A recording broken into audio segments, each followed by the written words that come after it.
Step Ahead, the Central Asia podcast, with insights from the heart of Eurasia.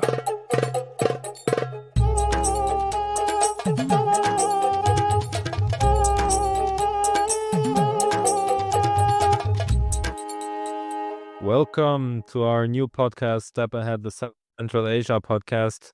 Thomas, Jonas, I'm very glad to see you. And I want to wish you a happy new year. As you know, we had Nauryz, which means new day, and it's a big festival celebrating the beginning of the spring in Central Asia, but not only in Central Asia. And Jonas, today you have a very interesting topic for us about Uzbekistan soon joining the World Trade Organization. And Thomas, you have something small about tourism in Central Asia. And yes, so hello, very nice to see you guys. How are you doing today? Hello, Thorsten. Good to see you. Yes, I'm very interested to find out more about Nauryz, because even though I'm very much interested in the region, Central Asia, and I'm actively working with that, I still have quite some trouble understanding what has been celebrated right now. Because if I'm not mistaken, Nauryz used to be forbidden in the past. And so I would like to understand, we see that Kazakhstan is somehow, I would say, in a process of, still finding a national story, a narrative. What is this country about? Who are the Kazakh people, and who are the people living in Kazakhstan in total, also with the other ethnicities? So tell us more about what is Nauryz, and what does it include? Hello, guys. Also from my side, for me, it's also very interesting to learn something today about the culture of Central Asia. And as far as I understand, it's a Persian word. And as we are also in the Iran war still, maybe we can learn more about this connection between Central Asia, Persia, what is behind it, and also Tajikistan. It's very closely connected to Iran. The language, as I understand, is 95% the same. So I'm very interested in this topic. And for me, the first question is, how is it pronounced? Is it called Nauryz? Is it Nowruz? Nowruz? How do we pronounce it, Thorsten? In Kazakhstan, you say Nauryz, but you're right about the roots. So it actually comes from Persia. Today's Iran, and Persian word is Nowruz. I hope I'm pronouncing it correctly. And it basically means new day. And it stems not from Islam, but actually from Zoroastrianism, from a very ancient religion. And the festival of Nauryz, it's over 3,000 years old. And it's, as far as I know, it's being celebrated in Central Asia already for a very long time. The nomads in the steppe, they were celebrating the end of the winter, because the winter was very hard. And they were happy celebrating that finally spring came, finally the weather became better, finally life becomes easier. So it's actually not a religious festival, but more something about nature, about tradition, about mythology maybe. And you're also right about the festival was banned in the Soviet Union, because for the Soviet Union it was too traditional, it was too much tied to the local identity. It was not Soviet. So it continued to exist only privately, but not in the public sphere.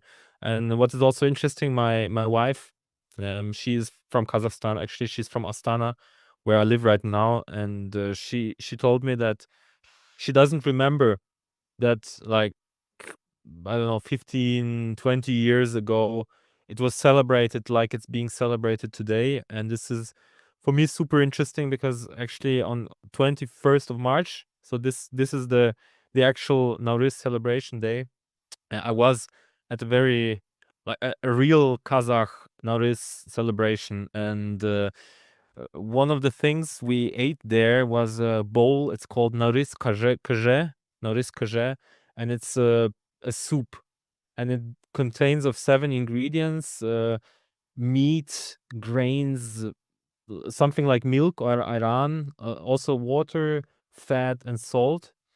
And this very, very interesting meal, I would say. And yes, it's also a symbolic number 7, like abundance, a full year ahead.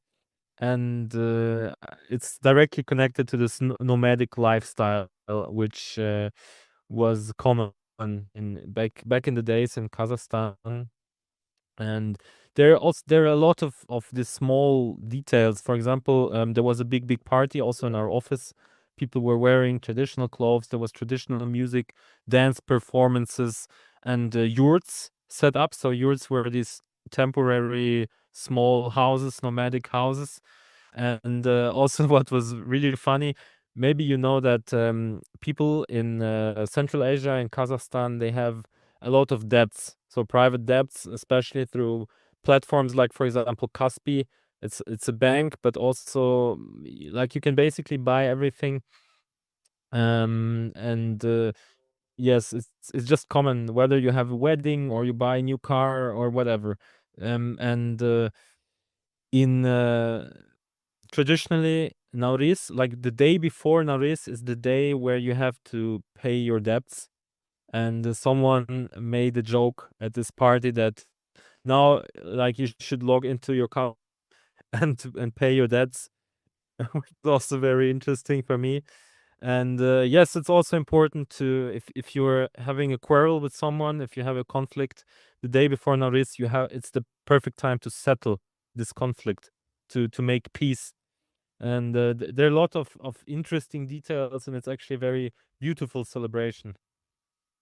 Yeah, like a tabula rasa. This is very interesting to start the year refreshed, not having the debts and the, like I would say, personal trouble ahead also for the next year. That's actually quite inspiring. But just to understand, so as this time correlates with like Western traditions, like Eastern, for example, or also Islamic religious times, of course, it's Ramadan. How does this interfere? Do you know any insights about that, since all the Central Asian are still Muslim countries by majority? So the Nauryz itself, as far as I understand, is not a religious festival, but you're right. Islam and also Ramadan is very important in Kazakhstan. So, for example, at my workplace, there were a lot of people doing Ramadan, so they were not eating during daytime, and they were talking a lot about this topic. And as far as I know, Thursday evening was the end of the Ramadan, and actually, it was a coincidence that it was almost at the same time, because you can correct me, maybe I'm not right, but because of the calendar, like the Ramadans, it shifts throughout the Yeah. year, and so it rarely happens that it's exactly at the same time, or almost at the same time, the end of the Ramadan and the beginning of Nauryz. And I think everyone was even more happy that like was a big party mood, and finally can eat and drink and dance and have fun. And this is a very interesting, and yeah, for me it's very interesting to see this Islam and Islamic traditions close to those more traditional nomadic celebration styles and traditions. It's a very interesting mixture. So Yeah, I very have another question regarding Nauryz. It is the Persian New Year, if I understand it correctly. Why is it also celebrated not just in the Persian heartland, Iran, or maybe Tajikistan, which is also very adjacent to the culture, but why is it celebrated in these Central Asian countries as well? There's that Turkic. What is the relationship between these countries and Persian culture in general? Is there a huge symbiosis between these cultures? Because I mean, they're on the map closely connected. But apart from that, culturally, in my mind at least, there's a huge gap. When I think of Kazakhstan, for me, it's something very different from Persia, right? The language is different. Everything is basically different. The nomadic tradition that we can observe in Kazakhstan is, in my mind, also completely divorced from Persian culture. So why is it celebrated in Kazakhstan, but also in Persia? What is the connection here between these countries? Well, as far as I know, Nauryz is celebrated in today's Iran. So I've read a lot about even now. No matter that there's a war right now going on in Iran, people are still celebrating it. Also, it's being celebrated in Kyrgyzstan, in Uzbekistan, in Afghanistan. I think also in not in Turkey, but in Kurdistan. So the Kurds who are living in Turkey are also celebrating it, and I think also in Azerbaijan. And for me, it's hard to explain to you why exactly and how it has been transported over time, but I think that yes, so those countries, they're kind of nearby. Of course, it's a huge geography. Yes, of course, from Astana to Tehran, it's quite far. So I cannot tell you exactly how it happened, but it's a tradition which is over 3,000 years old. So I think there was a time and a possibility that this festival was transported throughout the region.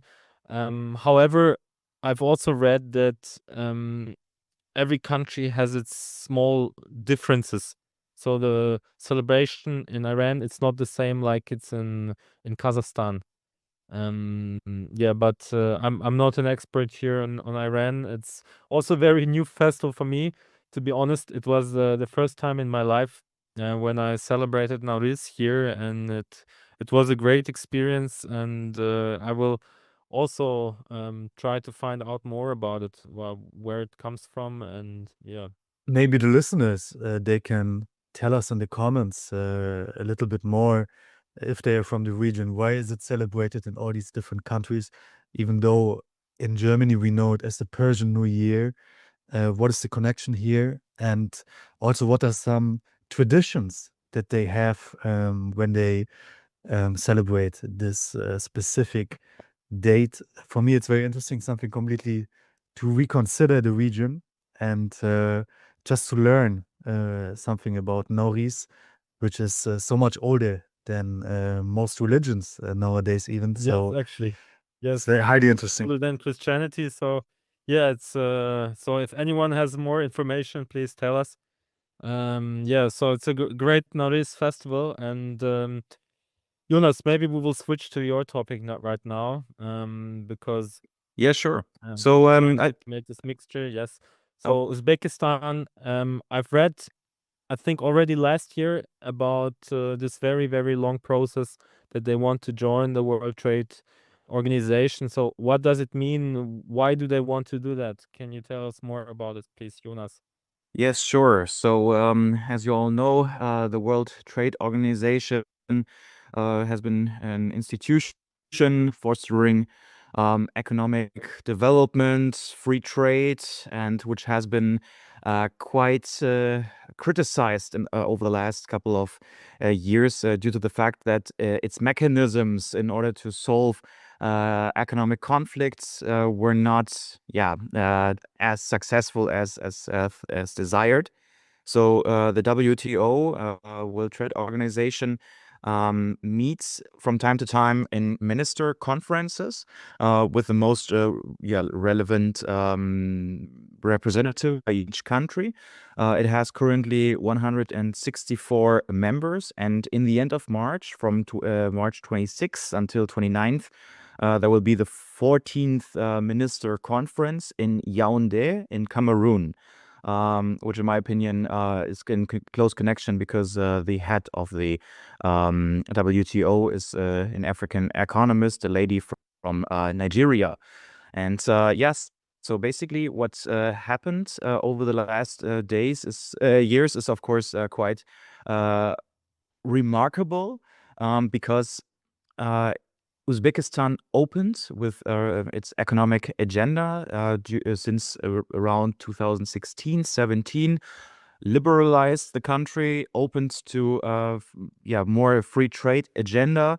And so basically one quote that was shared by the WTO was remarkable economic development, especially since 2020, which makes the country Uzbekistan even more vital and like importance to join this country, this organization, in order to establish even more of these multilateral agreements, especially on technical standards, agricultural questions, intellectual property. And if you want to be a part of basically the whole concert of all nations economically, you should somehow agree to these kind of standards. And we currently have a situation. So let me just go very quickly deeper into the analysis. It works like that Uzbekistan has to establish first bilateral agreements with 34 different countries. And after they have been agreed upon, they will be shared among all the members. And so they meet with different representatives. And currently there is still one of these 34 groups not finished yet in discussions. It's with the group of Taiwan. It's like not in detail what it exactly is about, but it's mostly about subventions and like competition neutrality, which has been a point in Uzbekistan before. And it is most likely that this critical point will be cleared until this minister conference next week. And therefore, it is expected that Uzbekistan is going to join the WTO within this year, 2026. And just to give you a quick overview, so Kazakhstan joined the World Trade Organization in 2015. Kyrgyzstan was actually the first one in 1998 even. And Tajikistan joined in 2013, just when Russia also joined. And Turkmenistan still is not a member. And as you can see, it's more likely when countries are developing, when they are opening their markets to the world market, it is expected to join this organization. Yeah, that's actually very interesting. I think joining the World Trade Organization would have big benefits for Uzbekistan. But at the same time, my question is also, what kind of risk could there be? Because from my time when I was in Uzbekistan, I understood that the state quota and the economy, it's very, very big. I think it's 40%. I think especially banks, but also a lot of, for example, car industry.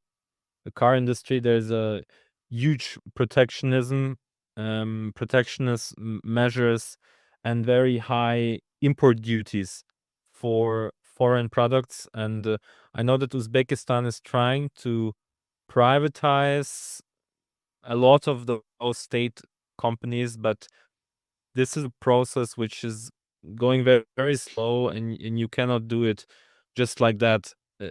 Yes, so it's a very, very long process, and I think Uzbekistan is already going to the right direction, but still there's a lot of protectionism going on. And now, what do you think that if they now abolish the import duties or many of the import duties, because as far as I know, the World Trade Organization, it exists to kind of fight against protectionism and this market manipulations through massive subsidies. Of course, a lot of countries do it. China does it, and even Europe does it. But still, my question is like, how much could there be a risk that now cheap foreign products flooding Uzbekistan and the national economy, national businesses will suffer from that? That's a very valid question. As an economist, I would say that opening your markets to the global markets is connected to a lot of beneficial aspects in total. However, if you see what Uzbekistan has established over the last, as I mentioned, 6 or maybe by now 10 years, there is a rapid growth, but still it is at a low level. So compared, for example, to Kazakhstan, it grows much faster, however, starting from a lower point. And of course, if your industry, your local Uzbek industry is competing with global markets, it might be not able to survive the competition because, of course, there are different prices, there are different technical standards that maybe Uzbek companies are not able to compete with. So that is why if you open this protected markets, there can be certain, let's say, a process. Maybe as Germans, we could compare it also to the time in the 1990s when some industries and most industries in the Eastern Germany had massive problems. However, we talk about a different scenario here, just saying that. And so therefore, this step has to be carefully revised. And but by now, as we already showed in our last episode, there are certain Uzbek companies that actually are ready to compete with the markets, and I guess for them it is something very profitable to open to the world markets and adapt those kind of technical standards and especially intellectual property rights, because this makes Uzbekistan even be more interesting for international investors as well. Yes. And therefore, I think you're completely right that on the other hand, on the one hand, you have local protected markets that might not like that. However, seeing the bigger picture and the long-term perspective, and all we see from the Uzbek government, they are pointing not for the next 1-2 years, but they think maybe in decades or even longer processes. And this is something that this joining process really shows. Yes, I guess you're right, because I'm also a big friend of free trade and removing barriers. And I think right now still many countries and businesses, they are looking into Uzbekistan. They see that there is a huge growth and huge opportunities, but they are still very cautious and wary of investing and committing. And maybe joining the World Trade Organization will actually help to so investors gain confidence. Exactly. Investors are actually they will start to invest money. I guess in the long term, it will definitely be profitable for Uzbekistan. Maybe it will be painful a little in the start, but if you look in decades, as you said, I think it's going to be great. And Uzbekistan, if you go there, if you go to Tashkent, it's just incredible how the city is growing. There's like one building, business center, hotels opening in high speed. It's just unbelievable. So yes, I think there's big opportunities. I found an Thomas. interesting economic study where they calculated the economic benefits for Uzbekistan if they will join the WTO. The study is by the GET. It's the first time I heard about them. It's a German economic team, and it's a German government-funded advisory project that advises the governments of Armenia, Belarus, Georgia, Kosovo, Moldova, Ukraine, and Uzbekistan. Yes, and they- shout out to the Berlin economic team. Good people. Of course, in Berlin they are quite famous as economic partners and but German consultants. economic team, right? Not Berlin. German economic team, GET. It's by the Berlin University. Okay, interesting. First time I heard about that. Is But it a few Freie Universität or Humboldt? If I'm not mistaken, all of the major universities in Berlin take part, but we need to Okay. check that. I Yeah, think it's a group. so the study was conducted by Veronika Movcan and Waldemar Walter, and they found out by doing some economic models that the liberalization would result in a 0.4% increase in real GDP growth per year, which is quite substantial because it's not just a one-term effect, not just an effect that is just in the year when Uzbekistan will ascend to the WTO, but it will accumulate. It will accumulate over the years. And when we take into effect that Uzbek GDP is growing per year, how much? 5%, maybe 6% even. 0.4% are substantial, nearly 10%. That will be attributed only to the liberalization and the WTO regime that will come into effect.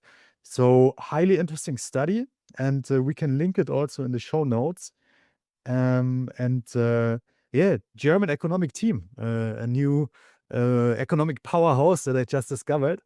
And I will follow them, definitely. Maybe they will have some updates because the study is already conducted 2 years ago. So we have to wait. Maybe they will have something new out soon. But yeah, very interesting that they calculated it, and it's substantial. 0.4% doesn't sound like a lot, but if you have it for many years, well, this is a substantial increase. And for Uzbekistan, it's very relevant because the population is growing so fast. So you need an extremely high GDP growth rate as well to keep the population happy. And let's hope they can achieve it. And the WTO regime will hopefully come into effect very soon. Yeah, All right. Thomas, saying talking about numbers. You brought us some numbers regarding the tourism. I would say because we already finished today's episode with 30 minutes, that we have a little cliffhanger here, and we will talk about tourist numbers for all the Central Asian countries. Especially interesting numbers are coming out for Uzbekistan in the next episode, so the listeners should definitely check out the new episode that will come out very soon. And today there was already so much meat in this episode. We talked about Nauryz, and Thorsten also said something in the chat here, internal chat, which we can maybe now tell the listeners as well, that the reason why Nauryz is celebrated not just in Persia, it's a Persian New Year, but it is celebrated in all these countries because of the Silk Road, the ancient Silk Road, where the traditions were spread over the map, over all these hubs of the Silk Road. A very interesting fact, maybe to close today's show. And in the next show, I will definitely bring the numbers for the tourist sector. There's a lot we can tell about tourism. Actually, new airports are being built. New airport in Tashkent. They're even now discussing a new airport in Astana maybe, and also in the regions in Uzbekistan there are huge projects. So this is definitely a topic where we can make a new episode.